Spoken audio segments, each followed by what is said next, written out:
is confidential, but it helps us in decision-making process. So this system helps us to work with youth individually, result-oriented, and to be concentrated on problem-solving and to supporting the needs and interests and talents of every young person in the country.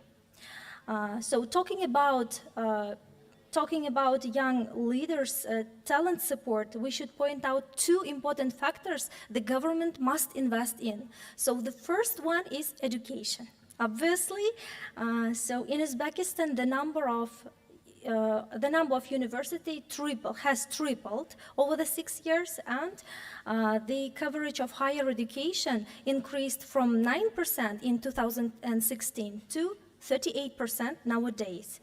And we strive to provide with higher education as many girls as possible, because it is the key way we can empower young women and girls and to provide gender equality in our society.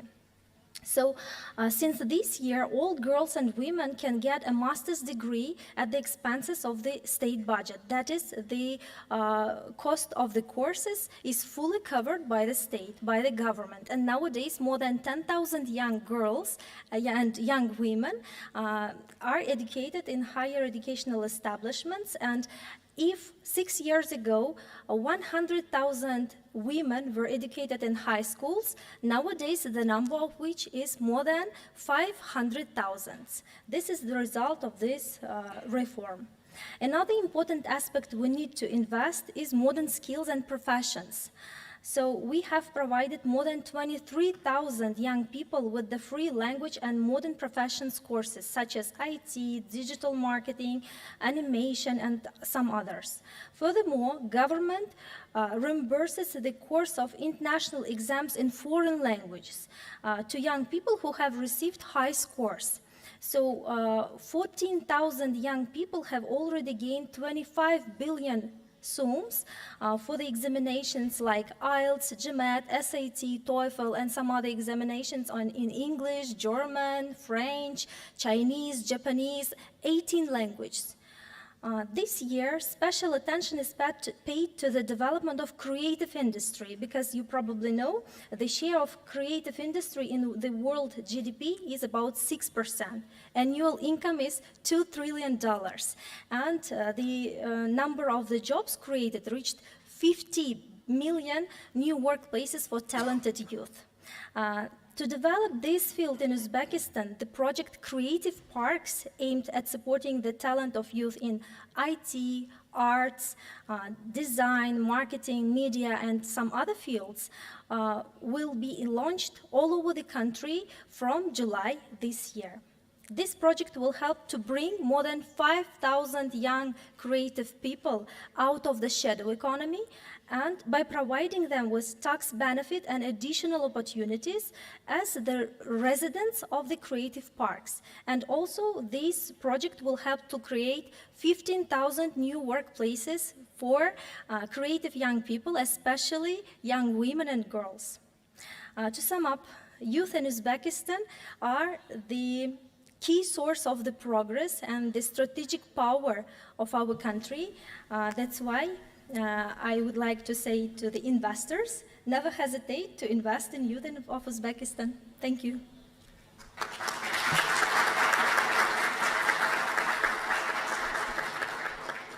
You know, everything you said is very inspiring, and we'll do a little bit of a deeper dive, as I say, and we'll get into a little bit more, because I think the audience wants to hear a little bit more about a lot of these programs, especially the ones starting in July, and how, you know, maybe they have brothers and sisters.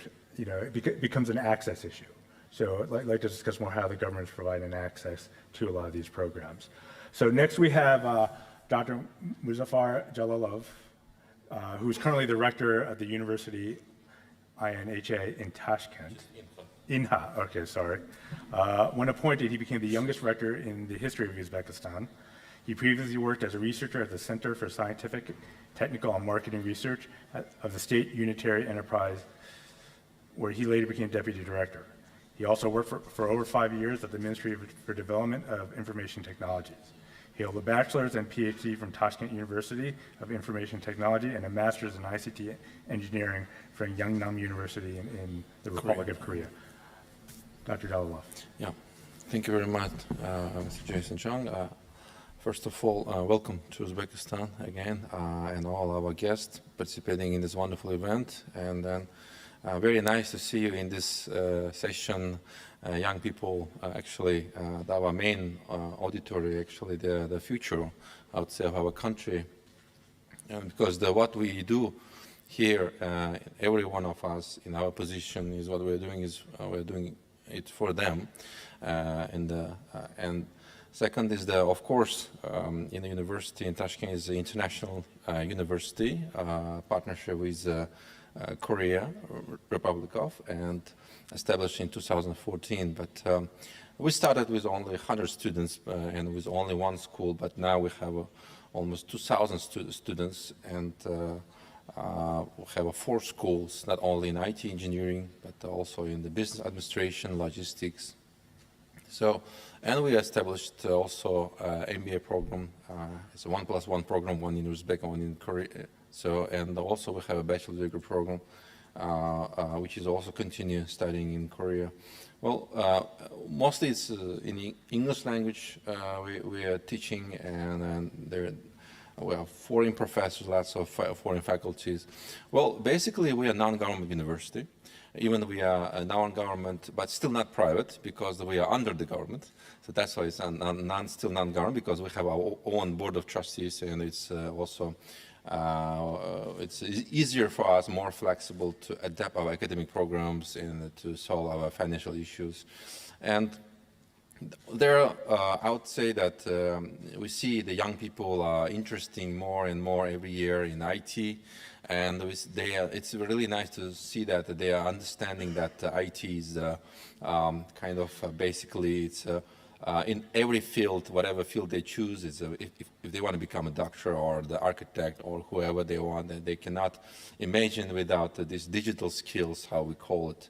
So in order to improve these digital skills of use of Uzbekistan, we're doing several things and works.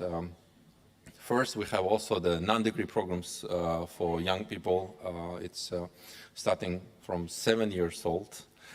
Even until 17, we call this group like kids still, but still it's programming. It's basically it's a software development programs. Even we have the paid one and free ones too. I mean, I'd like to stop by, which is the free ones. It's for people who are talented, who can prove themselves, going through some exams, and of course, the people who have some problems with them financially, they can, in case if they prove, we can provide some, because we understand that literature of young people, especially the computer literature or digital literature, is very important. It's kind of crucial, so we also want to play a kind of crucial role in this part, in this work. So, and secondly, we also have some kind of training courses for schools.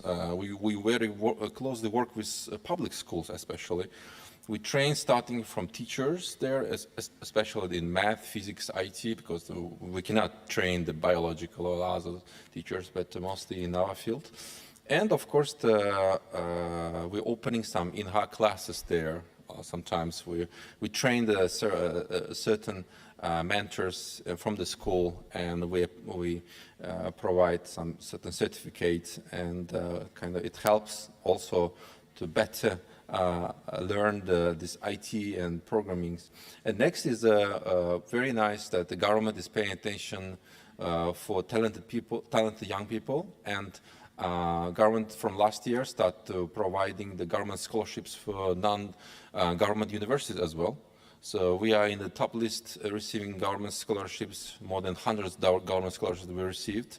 And the basic demand is, of course, it's for very talented ones.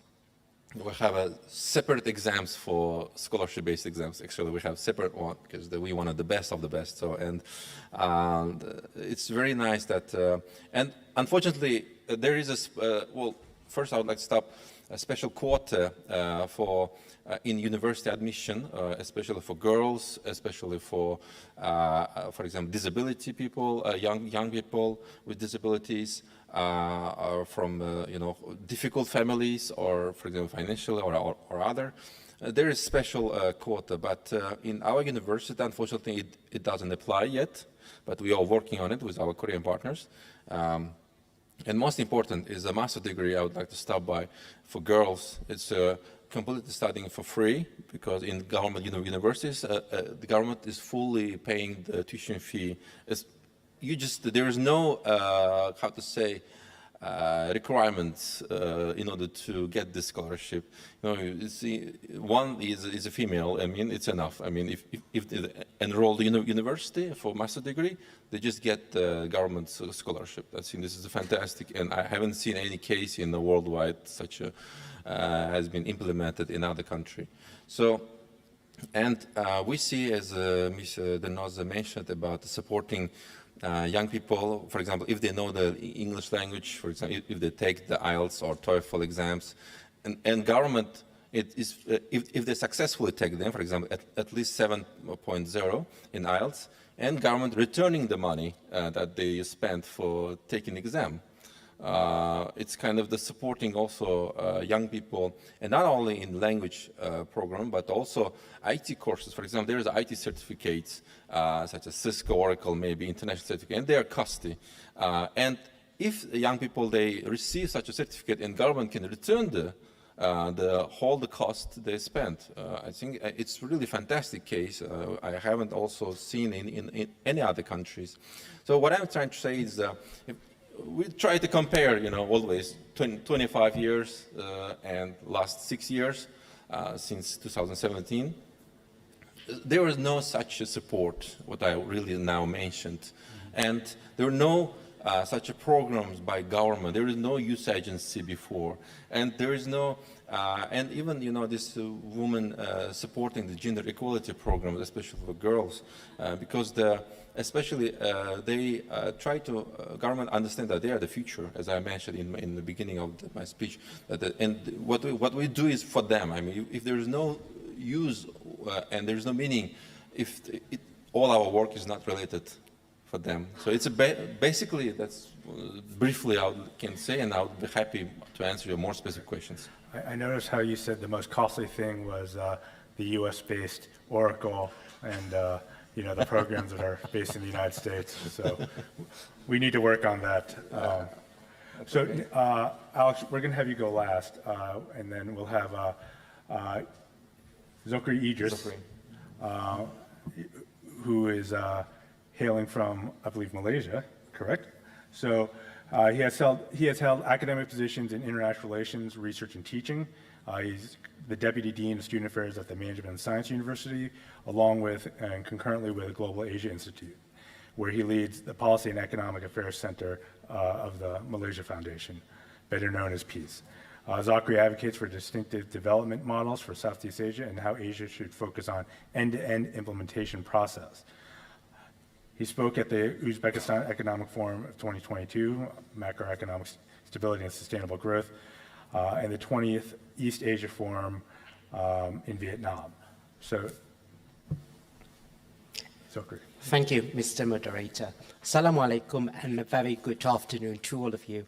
I've prepared the slides to ease our discussions today, and I'm sure that the organizing committee is displaying the slides. In case that you want to download the slides, it is actually available at www.globalasia.my. If you go into the Insight sections, you will see the slides of what we are discussing today. Now, ladies and gentlemen, allow me just to start the discussion today by giving important messages first to the investors. Now, it is a very prime time to actually invest in Uzbekistan right now, and I'll be relaying the facts as why it is actually a good time to invest on the young generation of Uzbekistan.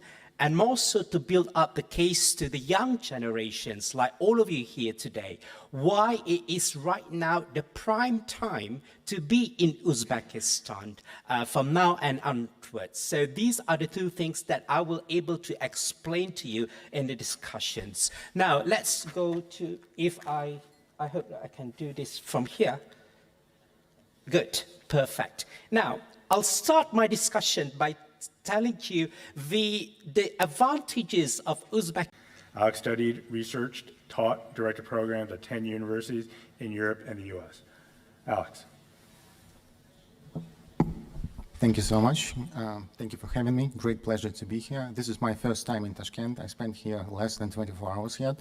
I'm in love with the city. I'm in love with people, and I'm sure this feeling is going to grow.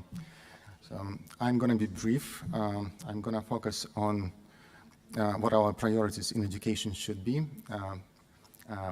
Can we show the slides, please? I have a couple. My job is to assist leading universities, business schools, and corporate academies in designing and creating their own programs.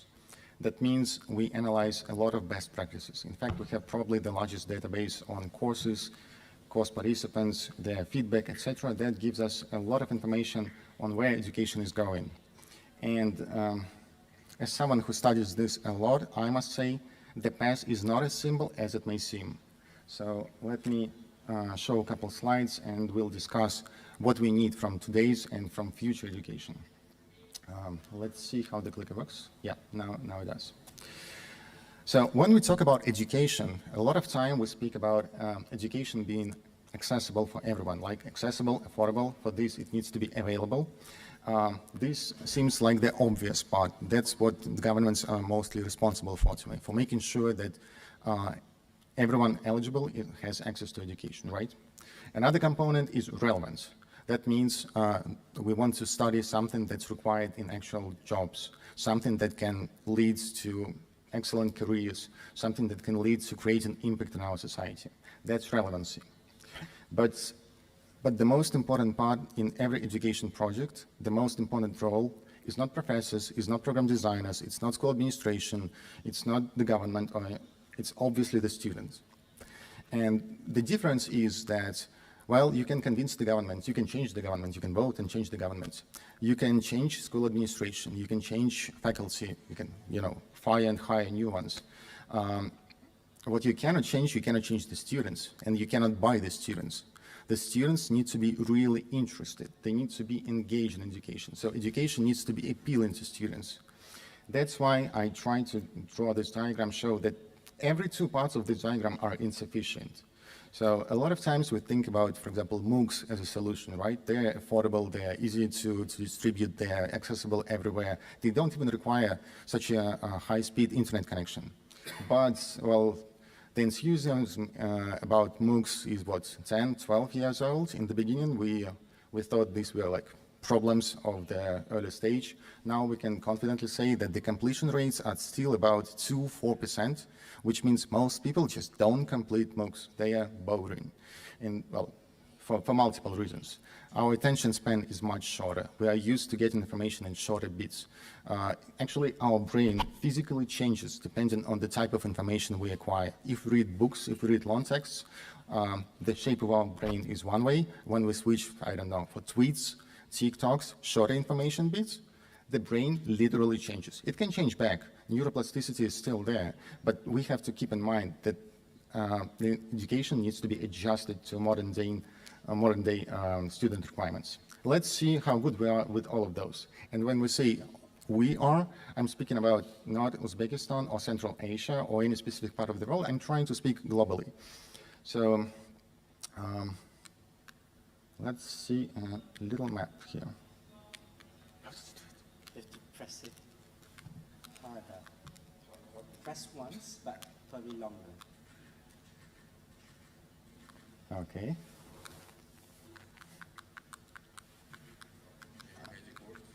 Let me try. Can you help me, please? Yes. Yeah, I probably broke it. Can someone else switch the slides? Well, this is an important slide, but we still need to see others. Okay. Can we have someone from, to move the slide forward?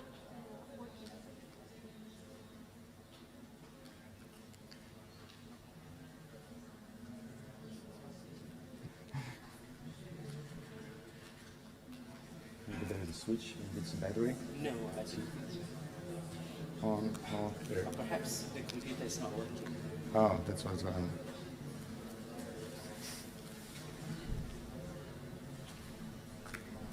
So, anyways, let's stay at this slide a little longer. An important part here is the elite education. I mean, that's something we are discussing all the time. When we speak about, hey, the quality of education in the past, when we have education professionals speaking about their experience, they usually have experienced something outstanding. They usually went to best high schools. They usually went to best universities. In most cases, they had the privilege of working with best professors. But unfortunately, we just cannot spread that. It's simply impossible to multiply best professors. There are scarce. Okay, now we need to go like 7 slides back.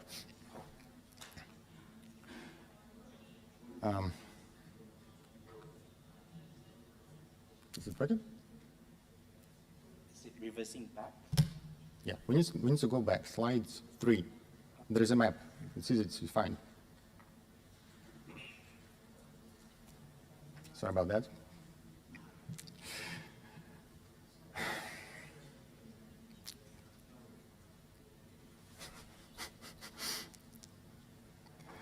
All right, we kind of saw the presentation backwards, but let's focus on what we see now. So, available and accessible education. Is there a place on Earth where education is actually available to anyone?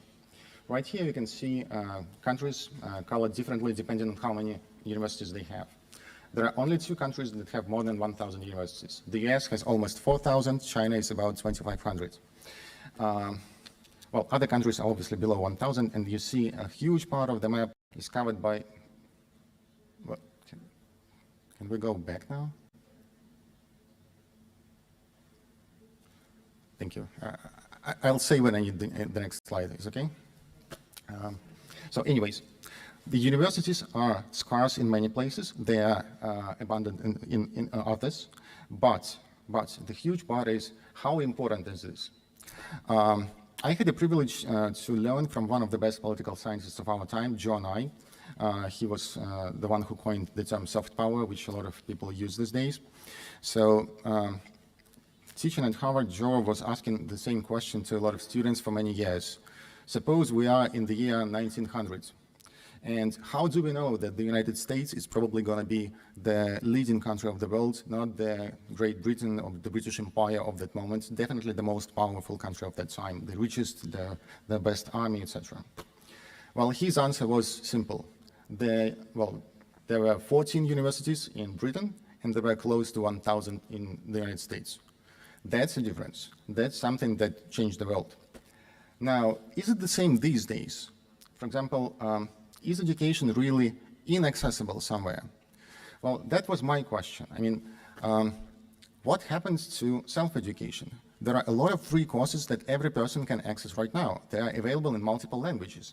There are simultaneous translation, there are on-screen translation. If we want to learn, the knowledge is out there. We don't need universities. None of us do. Somehow we don't do this, right? I mean, this was always like that. The knowledge was always in the libraries. Right there, go to the library, read all the books. You'll become the smartest person. You go to teach at the university, not study there. Well, I was a member in at least 15 university libraries. I have never seen any of them crowded completely.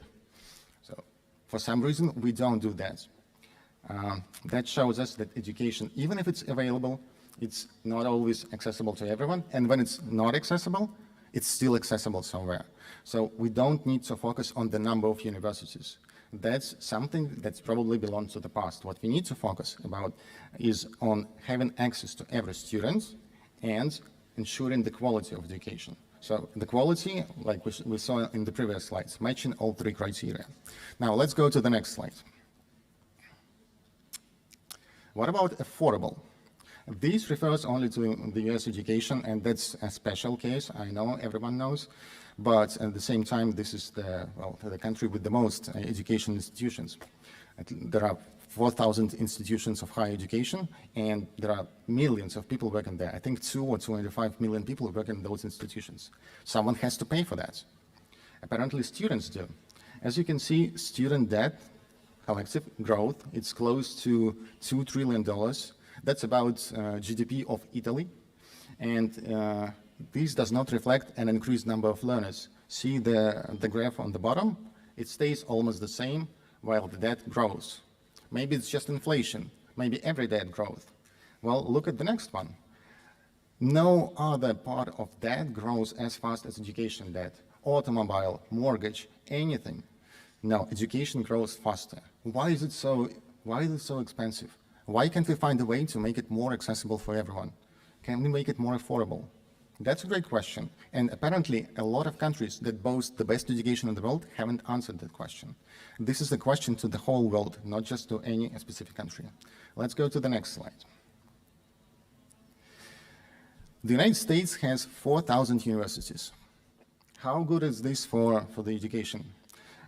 At the left, you see the distribution of higher education, well, not just higher education, but let's focus on the pink side of the graph. So this is the number of people having at least bachelor's degree by state. Washington, D.C. is obviously the most educated city or entity in the country, but just 300 kilometers or about 200 miles from Washington, D.C., we have West Virginia right at the bottom, where we have just 25% of people aged 25 and older having higher education. Okay, maybe not everyone needs higher education, right? We will discuss this afterwards. That's what I believe in. Maybe higher education needs to evolve, but what about high school? Apparently, there are states where 15% of the population, adult population, don't have high school diploma.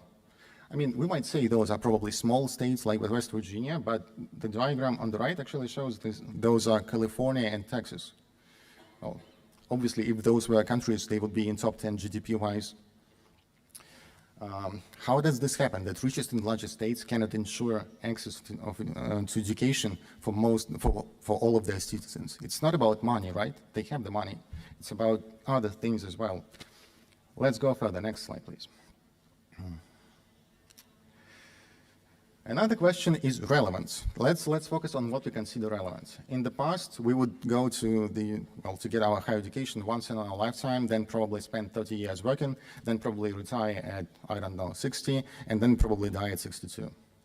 These days, we are kind of planning to live longer. Well, there is a downslide in the last couple of years, obviously caused by COVID. It will go back up.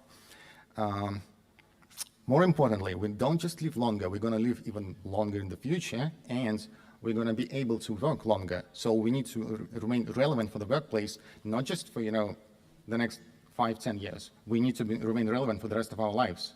So what do we need to learn right now to stay relevant for the next 60 years? Okay, it's easy. Just imagine what happened 60 years back and recall all the skills people used then. Probably they won't be really useful now, right? So the honest answer is we have no idea. We really have no idea what's going to be in 60 years. Is it going to be singularity? Are we going to populate all the planets of the solar system? What do we need to know to be able to do that? No one on the planet knows the answer. And you guys are responsible for the answer because you are the most important people in education. You need to choose. Now, let's go to one more slide about relevancy. Next one.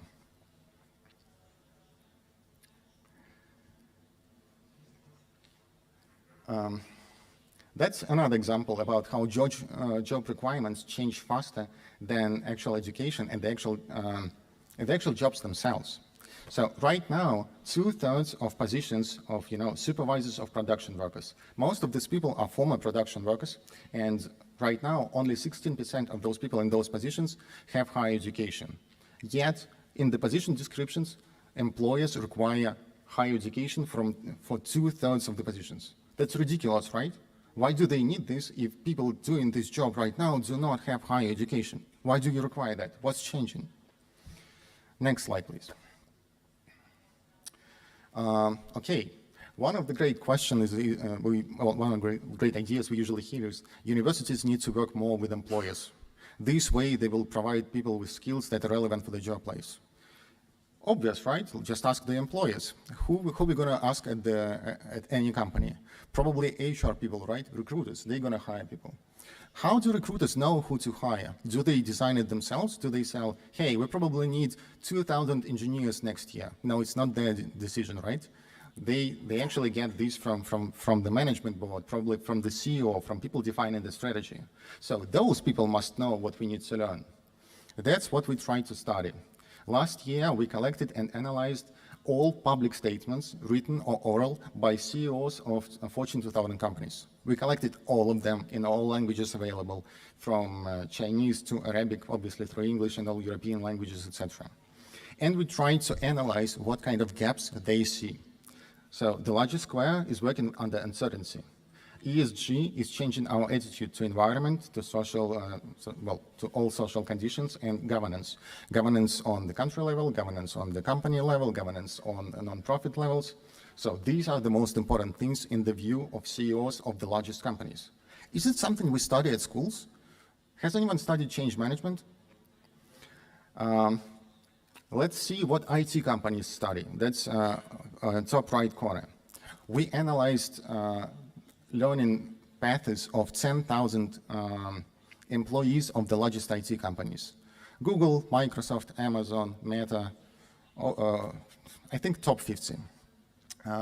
Change management is the most popular topic that people take classes on. Why don't we study change management? Why don't we learn how to live in a changing world? Because that's obviously the only thing that's going to be constant for the next 50 years. It's going to be changing. That's what we need to learn. Let's see the next slide. Finally, is education really appealing? When I try to recall all unpleasant education experiences, it really becomes unpleasant. Boring lectures, like an hour and a half listening for somebody talking, repetitive tasks, outdated content, teachers taking too much time and too much attention focusing on themselves rather than students. I bet we've all seen some of that. Most of us probably have seen all of that at some points. And we are still offering this at the time of, Netflix, TikTok, Xbox, and, many other popular websites with short videos that take all of our attention. Let's see the next slide. So apparently, none of the components are met. It's not available, accessible, and affordable. Education is not relevant, and it's not appealing the way it is to students. That's by World Economic Forum. They just, 2 months ago, they presented their view of how education should be changing. They are saying that we need to study global citizenship skills, like feeling of responsibility for what's going on in society, climate change, global changes. We need to teach people technology skills, like digital and everything. That's a requirement in every job. That's going to stay with us for as long as we can foresee. But a lot of this is actually interaction between people, managing oneself, being able to bring up the best version of yourself. Is it easy to be innovative and creative? We all can do that, but we need to be in a special state of mind. We need to be prepared for that. We need to learn for that. It's not natural. It takes effort. It takes effort to learn and it takes effort to perfect. So that's the totally new approach to education, and it requires a lot of more investment. How can we make personalized and self-paced learning for everyone? Well, apparently the answer is actually there. We are lucky to live in the time when education is going to become different. Same difference as, well, before internet and after internet, or before globalization and after. Our children probably not going to understand what our learning experiences were. Let's see the next slide. So the answer to education is generative AI. Virtual reality and metaverses is an option to, for greater engagement and immersion, but it is AI that will allow us to provide personalized education to every student on the planet. And when I say personalized, that means in their language, at their pace, available at all times, adjusting to their specific needs, spending indefinite amount of time with you. That's going to be a digital teacher, but that's going to be a digital copy of the best teachers in the world. One may say this is a potential miracle, but actually all the technologies required are already there. It just needs a little more effort. AI-based language models already allow us to imagine how a professor would answer your question.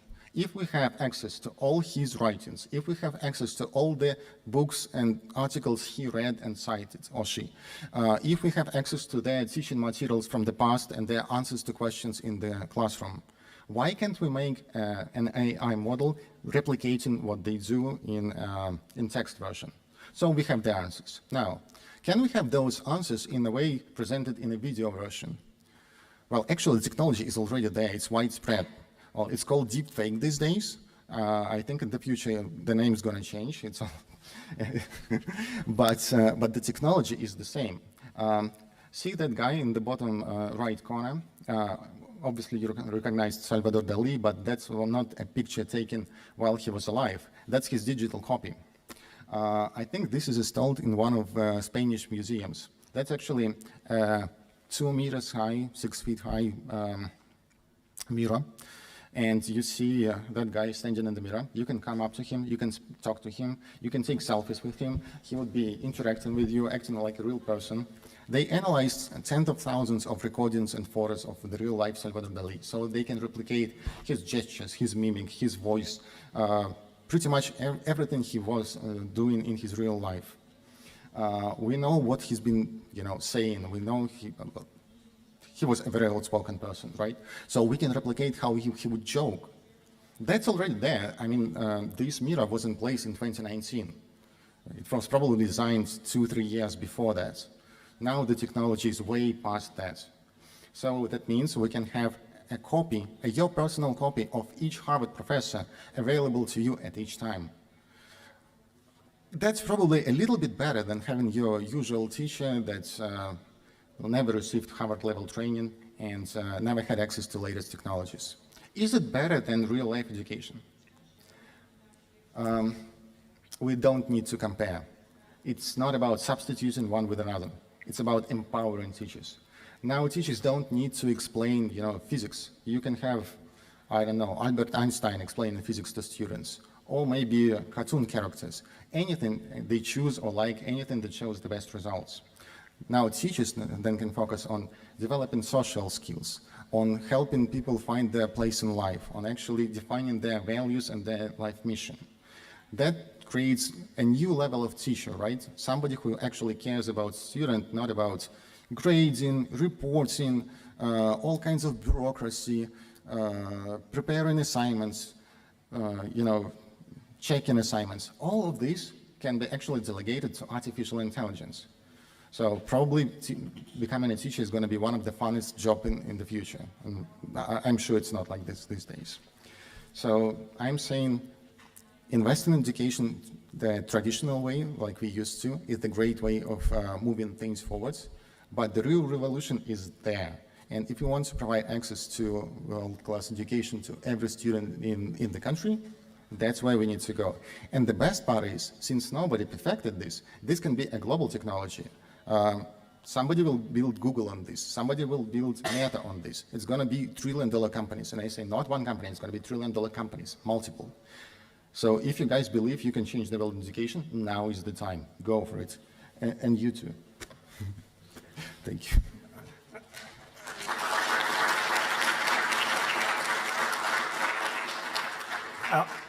Alex, thank you for that. That brings up the whole ChatGPT issues, which a lot of colleges and universities are facing now with the advent of AI and these, I think we need to figure out what, we're not talking about barriers to educational opportunities, but what do we need to do to service those who are in the educational system better? I think that's one of the things I took away from your slides, is that there's a mismatch between the current educational system, how young people absorb information, and what are those next steps. When you spoke about the trillion-dollar companies, the opportunity is there. And so that leads me to kind of this first question. You have a lot of young people here with Professor Delilov. What would you advise them to think about learning to get involved in those, into these trillion-dollar companies and these trillion-dollar ideas. So if you could opine on that for a second. Yeah, we already have experience, our graduates, our alumni are already working in these trillion-dollar companies, Uber or Amazon, Google, whatever. And not everybody is leaving. Most of them, they are staying still.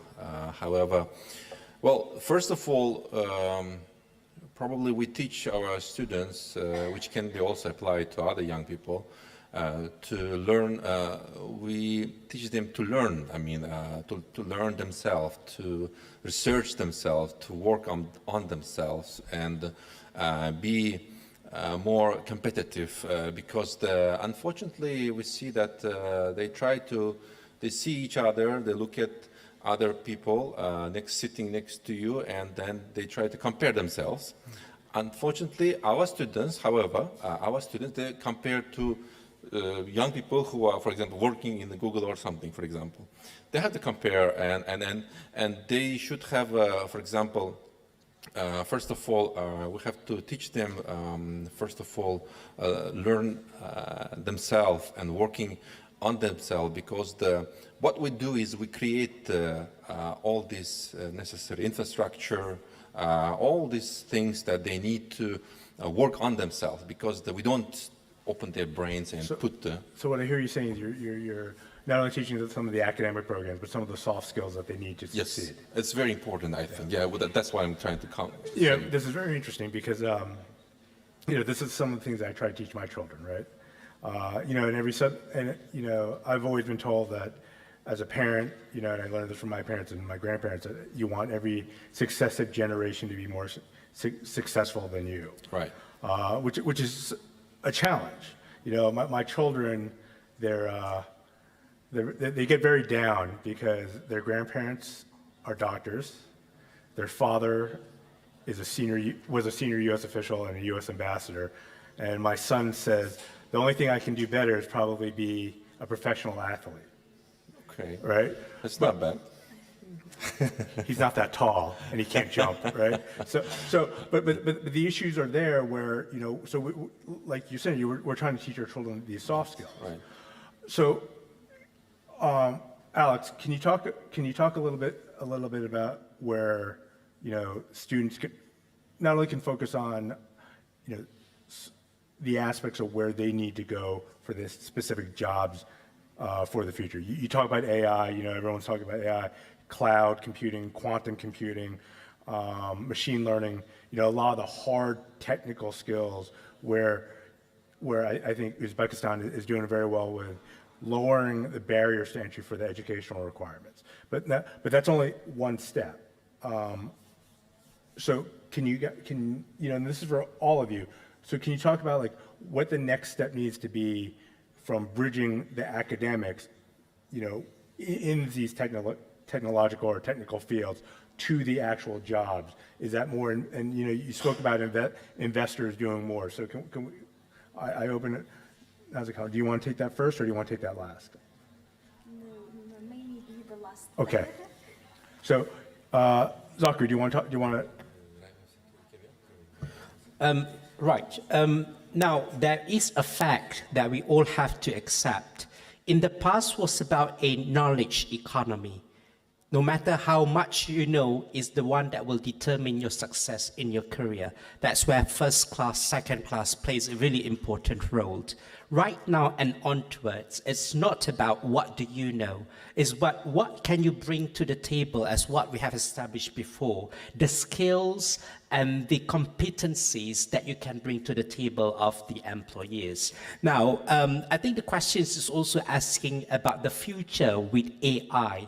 Now, when we do a bit of study analysis about the coming of AI as a wave, there are only two mechanisms that we can choose, ladies and gentlemen, as a youth. First is either that we all want to equip ourselves with the skills of AI because the automation is rising to its speed, so we as a human will also have to catch the speed of the machine. So we are always be in a race and a battle to be on par with the automation trade. So that's the first mechanism.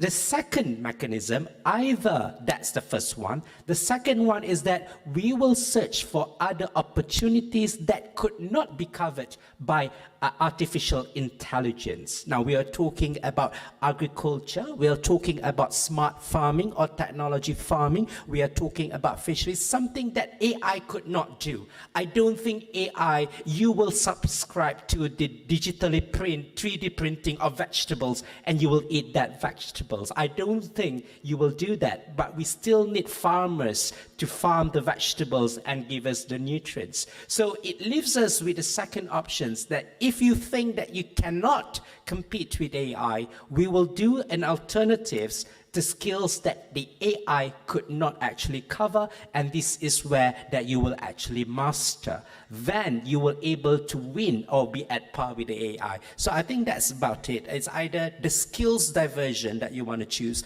either that you be with AI, or secondly, as a choice, if you can't, then what is AI that cannot be, then you'll be the alternatives to it. Thank you. Alex, you want to comment on that? Yeah. Well, my honest Jason, thank you. That's the toughest question I can imagine. That's why I asked it. And that's what I said in the very beginning. I have no idea what we need to learn. I mean, there was a famous Harvard research project. They analyzed, I think, all technical all vacancy descriptions on different job boards for 10 years. And what they found was that the skills description in those technical jobs is completely different.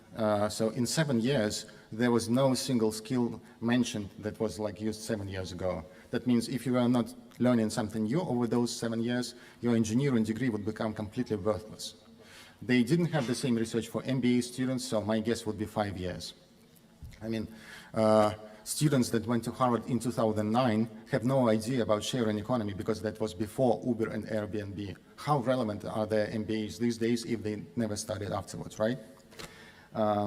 So again, my guess is that whatever we learn, it's gonna get outdated. So what I advise is choose what you love best, whatever that is. You have no idea which field is gonna be the most prospective one. I mean, we will always have farmers. I totally agree with that.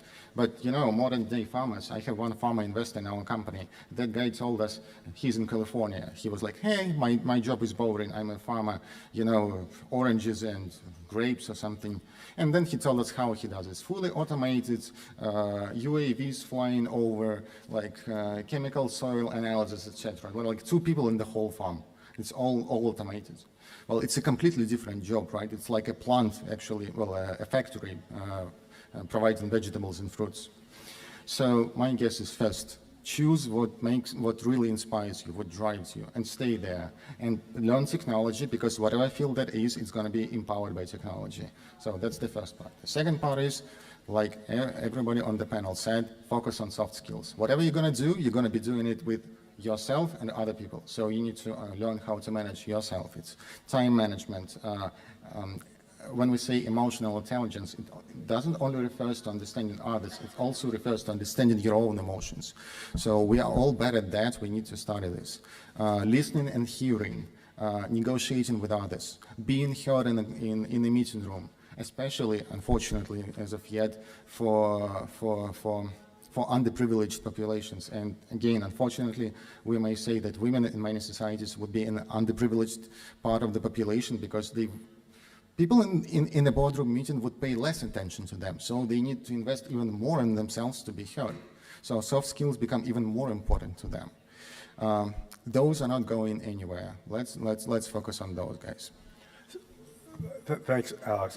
So, you know, you brought up an idea of like, you know, in the United States, we see this idea of those who leave like factory jobs, and government sets up programs for reskilling in whether similar industries, modern industries, or different industries. Alex, you know, let's say from manufacturing jobs to more service-based economy. So, Dr. Olive, you mentioned some of these reskilling or some of these learning modules.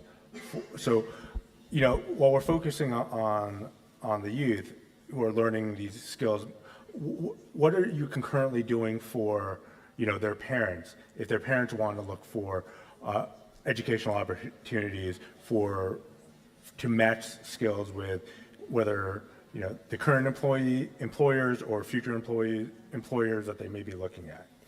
Yeah, you raised a very nice question, because the problem is not on them. Probably it's problems on us, probably as a parents, because not only my generation, but they are the generation, Z and Y, if they think about their generation, and then and our parents, from boomer generation, as we say, or probably we have to start thinking, changing our prescription, our mindset about what is the working is differently, because nowadays to work means not only you can work in your office, but you can work anywhere, and even studying as well. I feel sorry sometimes for our young generation. When we were younger, much younger, and we didn't have this digital society, which is that they're having now. But the plus side is that they're more linked. They're more connected, and they're more active, and they can learn more, and they can work. And even I can see high school students who work already earning lots of money, and not even having the higher education. And probably we have to, as employers and as parents, have to change our mindset and our probably vision about what is the future employees, how it looks like. They don't have any borders between the office or home or leisure. It can be all in one place. They can work, stay in, for example, nice coffee shop, drinking nice coffee, and then still working for some US company, staying in Tashkent, for example, or also having a good chat with their friends and still studying together. This is the kind of good opportunities, and probably we and they really mentioned good part about why we have to do the requirements about higher education, why we have to do the requirements on the very strict about from 9 to 6 p.m. working hours, for example, or, it should be, and they're more free. They want to be more free, and they don't want to be bounded, and especially with some kind of frames. And they want to have some, as I can see that, especially even our young people, that they want to be more connected. And I think that parents have to change their mindset and start thinking about that. If they want to play, they should go and play. If they like TikToking, let them do the TikToking, for example. I don't see any problem with it. If they enjoy, we have to think about make them more happy. What makes the happiness? So you heard it here for the students. The rector said you guys should do TikTok, okay? So, but what I think is important is, and I'm gonna, you solved part of the equation in access to education for the young people, right? And then I'm gonna come to Alex and Zokri for the end part of this question. And so the government is investing in the youth of Uzbekistan. You're investing, you're implementing, Muzaffar, in essence, right? And the way I see it is you're investing in certain sectors, certain industries. And so I'd like to hear from you, what is the government thinking about? Because this takes time, and how to attract the industries, the companies into Uzbekistan for the job creation that they need. So can you comment on that a little bit? And then I'm going to come to Alex and Zokri about, from a private sector perspective, what aspects do they need to come to Uzbekistan to create the jobs as well? Thank you so much. Indeed, as I mentioned it in my previous speech, at the end, I get a message to investors. If they want to invest in education and create workplaces, Uzbekistan is the rightest place, because we have a lot of young, striving, initiative, highly young people with high potential. And workforce is the richest potential of the country. Human capital is the richest potential of the country, and we have this potential. What I would like to get message I have a message to young people who are sitting here. Nowadays, we face such a period when we have limitless opportunities for self-development, as my colleagues mentioned before, thanks to internet, thanks to artificial intelligence, and everything we should do is to work at ourselves. Government strives to provide you with competitive knowledge, skills, professions, but everything is in our hands. Our future is up to us. And if we love cooking and we just do cooking and try to sell our products in a traditional way, it would be effective, but not enough. Maybe a person wouldn't be satisfied enough.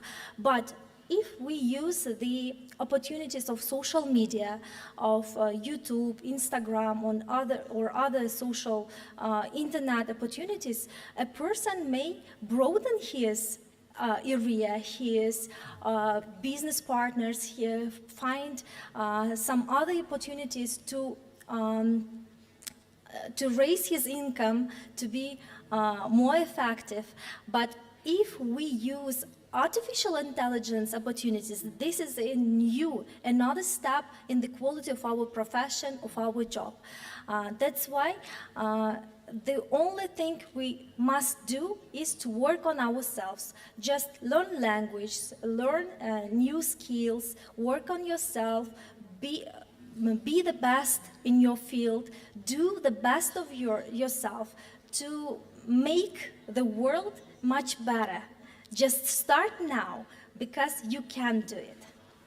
I think that was a direct order, by the way. So, so Zachary, Alex, can you comment on, what environmental, not, climate issues, but what private sector initiatives or what government initiatives they need to think about creating here for job creation for the youth of Uzbekistan? Because the right set of, governmental policies and regulatory framework needs to be set up. So, Alex, Zachary, can you comment on some of those issues as you see, with or without the crystal ball? Thank you. Now, once again, I would like to refer to my last slides that talks about the entire framework of building effective market ecosystem.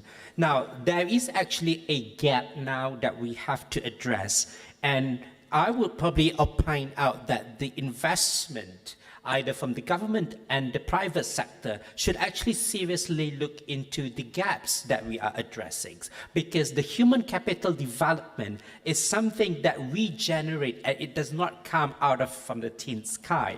So I give you another example. Now, Ethiopia, in one of the works that I've been dealing with, now Ethiopia has 100,000 of job markets target in 2 years' time. But it does not reach to that target at the end of 2 years' time. It's because the human capital development or the youth capital development is not fully developed. And why it is not fully developed is because the gaps are not being addressed. As I said before, the investment should focus on building the 3 pillars for the youth generations. First is a capacity building. There must be an active investment to enhance the capacity building of the youth today. Second is to build the platform for the youth to thrive in the economy. They should be given labs, they should be given a startup companies, they should be given a real work situations for them to have a platform. And last but not least, once they are proven, they should be given opportunity to drive this market. So if the investment goes along these 3 pillars, I don't see that is a problem of creating how many amount of job markets, because job market is the output of the solutions that we are providing here. You cannot jump. You cannot just take a leap forward of targeting 100, 2,000, hundreds of job market without actually addressing what the youth needs. Therefore, again, I would like to just go back to my slides by saying that the investment should focus on the gaps as well as the skills for the youth labor supply in these 2 years' time. Only then we can even discuss on the target of the job markets in the future. Alex, you want to make a comment? Yeah, thank you so much. I'll be quick. I'll agree with everyone before. Just 3 ideas about policies that could help, in my view. First of all, I loved the fact that you can actually get reimbursed for the tests if you pass them with a good grade. I have never heard about anything like this before, and I agree. This is a tremendous innovation, and this is a huge step forward. I would try to expand that if that's possible. It probably doesn't cost that much because you only pay for those who actually complete and do it well, but it does motivate students, because for students this is important, money-wise and also motivation-wise. That's gamification as it is. So why not expand it further to all relevant international certificates that are out there, and establish some of your own on artificial intelligence, most importantly probably, and just, you know, students passing some of those and getting certain remuneration from the government, and probably certain praises, like, you know, 10 of the best young students who completed the most of certain courses, etc. So that's going to motivate a lot of people, and like we said, the most important part is appealing to students. So that's number one. Number two, I would think about schools. So there must be some policies that kind of entice schools to dive deeper into the whole AI experiment, and that has to be as flexible as possible. Support all initiatives, like AI initiative to check student papers, AI initiative to allow students to, you know, code and use AI assistants to check their codes. One of the schools in the country already does that. I spoke with the rector in the morning. That's already happening here. So if that is supported by the government, and if this is funded by the government, this will probably boom. Again, there are so many applications that, you know, just giving grants for experimenting will allow all these university professors and administrations of your school, of MEET, of all other, of SEAM, I'm sorry, of all other great schools in the country. That's going to be a game changer. Finally, investors and private market players of all kinds.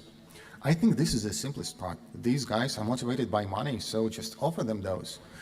Create an, I don't know, accelerate an investment fund, venture fund. It's not going to cost more than, I don't know, $100 million over 5 years, but it can create a bunch of $1 trillion companies. Just find those startups or, you know, technology spin-offs that focus on AI-based education. Invite them here, offer them special tax regulations, offer them grounds to test what they are doing with all the great schools in the region, and invest in them. I mean, I know companies that would go immediately, myself included. All right, so I'm going to have probably one last question for the two of you before we may take a question from the floor. So, you know, there's such a great reason to be optimistic about Uzbekistan, especially with the young people here. You know, I'll be honest with you, Alibek leading me around, I would like to say, you know, he was following me, but I think it was the other way around. I was following him wherever I needed to go. And so I'm very optimistic about, you know, the country, the youth of this country.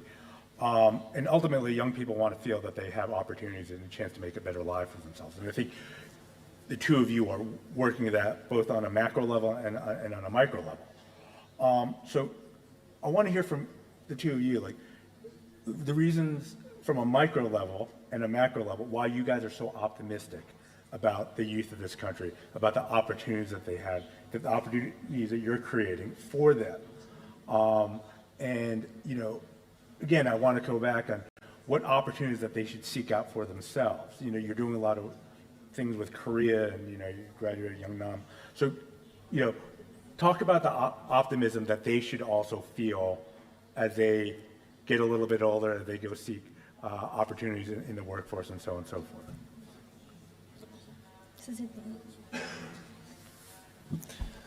Well, just philosophically in the life, being optimistic is good. I mean, of course, the being not the too optimistic, more closer to realistic, of course, but not the pessimist. It's better to be, and yeah, I travel not only around the world, but also in our country. We have 14 regions. I try to go to far regions as well. And meet young people in school, in the streets. And when I see them, I remember myself also, sometimes hopeless before, 15 years ago. I would say I'm now 37, but that time, just about to graduate university or even the thinking about university. And that was because the reason I was surrounded such pessimist probably people, or people who always try to drag me down or try to demotivate me, and I just look another side. I try to read, but nowadays the young people have a more opportunity to have access to some worldwide, and I would like to suggest that, they have some insights, some kind of light they want to, believe. And what makes me believe and being so optimistic is, first of all, is my parents, of course, because they're still, parents try to support, even by just words, it's very important. And the second is, of course, our president.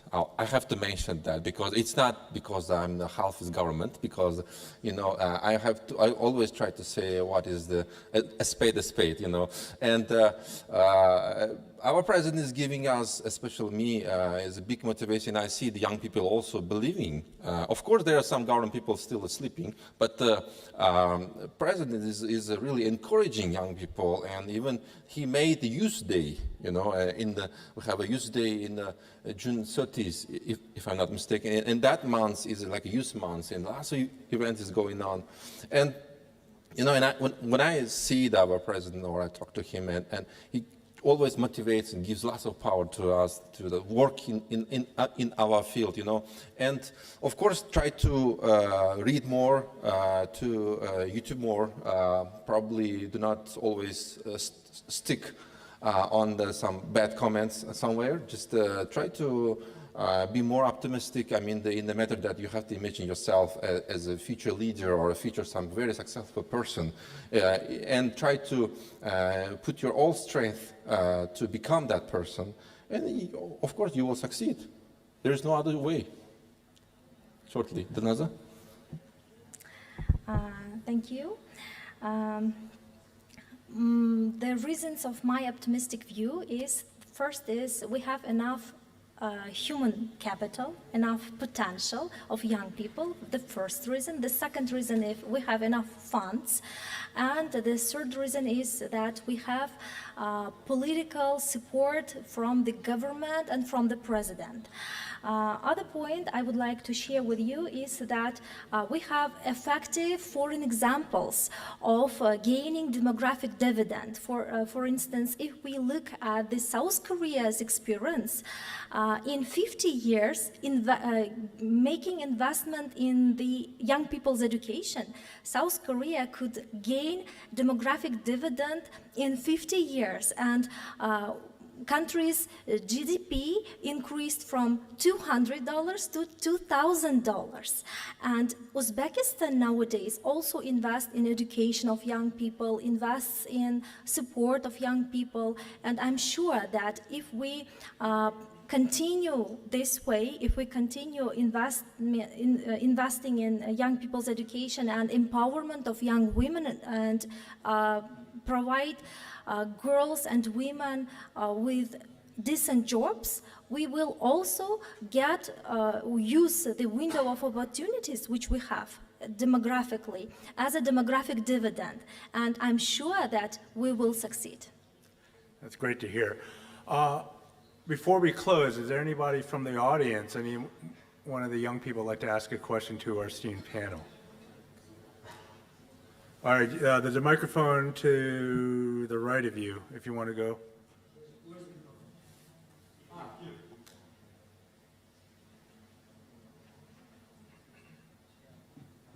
Hello, everyone.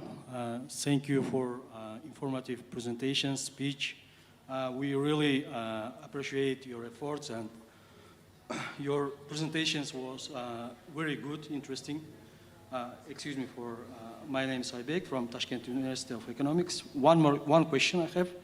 It's crystal clear that we should pay attention to education system, because if we see to history of top 10 countries, developed countries, we can see that education was the main reason how they developed. And we are going on this way. But a question, how we can attract foreign investors to invest to our education system, and what they should expect from their investment? That's a good Thank you. question. And you- Well, that kind of falls into my area of expertise, I guess. So, thank you for the question. I think the best way to attract investors is to actually provide them with reasonable conditions with any foreign investment attraction. So this would be some tax reductions, some assistance in hiring people, probably some other regulation things, but those are not the most important parts. The most important part is if there is an ensured demand, if an investor knows that the government going to be buying from them that education for the next 10, 12, 15 years, that turns into a traditional PPP project, right? Private-public partnership. So if the government tells you, we're going to be buying this from you, investors will come. There are multiple ways those agreements can be structured, but in the end, they are all simple. Now, the question is where exactly you want to attract investors, because there are multiple ways you can do this. There are private schools, there are private universities, there can be private training centers, there can be private certification entities. Like I said, there is a huge opportunity in the technology component. So these are different types of investors, but in the end, the way you invite them is all the same. So just, use the already established path. I know it sounds too simple, right? It's too easy to do, but sometimes, just showing up is 90% of success, not just 50.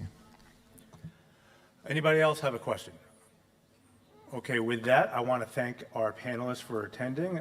I think especially for the young people in the audience, there's a level of optimism that you should share with the panelists about the future of this country. And I think the pressure is on them to create better opportunities for all of you.